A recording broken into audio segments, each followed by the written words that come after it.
Actually महासभा घेताना दुसरी महासभा म्हणून काही निदर्शनात मी आणून दाखवलं की दुसरी महासभा नाहीये, ही पहिली महासभा आहे आणि त्याला महानगरपालिकेचा ऍक्ट आहे 19 कायद्याप्रमाणे। दुसरी गोष्ट त्या विरोधी पक्ष नेता आणि सभागृह नेता निवड व्हायला पाहिजे होती, तर ती न करता परस्पर ही डायरेक्टली काही सभा दुसरी म्हणून दाखवून या सभेमध्ये हे तिन्ही विषय घेऊन विरोधी पक्ष नेता आणि सभागृह नेता काही घेतला नाही। ही मनमानी महापौरांची असल्या कारणाने आम्ही महापौरांच्या विरुद्ध मी मुंबई हायकोर्टात रिट दाखल केलेली आहे।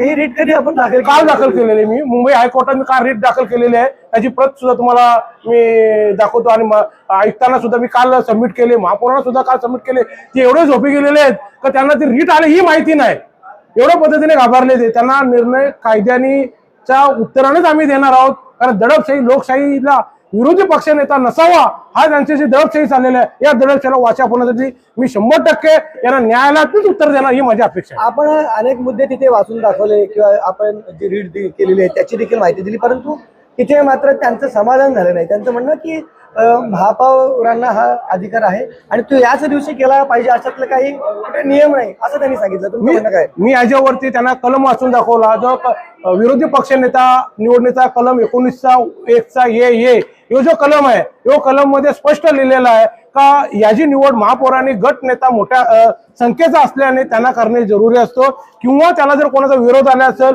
तर त्या विरोध मध्ये जर संख्याबळ बघून महापौरांनी फक्त औचित्य म्हणजे याच्यामध्ये संख्याबळ फक्त बघायचे एवढाच अधिकार महापौरांना आहे। याच्यामध्ये थांबवण्याचा अधिकार बिलकुल महापौरांना नाहीये। यो ऍक्ट सुद्धा मी तुम्हाला 19(1) ये काय आहे यो सुद्धा निर्देशात सभागृहात मांडला। यो कशासाठी मांडला मी तर यो न्यायालयाला एक माझा आरसा राहील, न्यायालयाला एक इतृत्व राहील, म्हणून यो मी कलम त्यांना वाचून दाखवलं।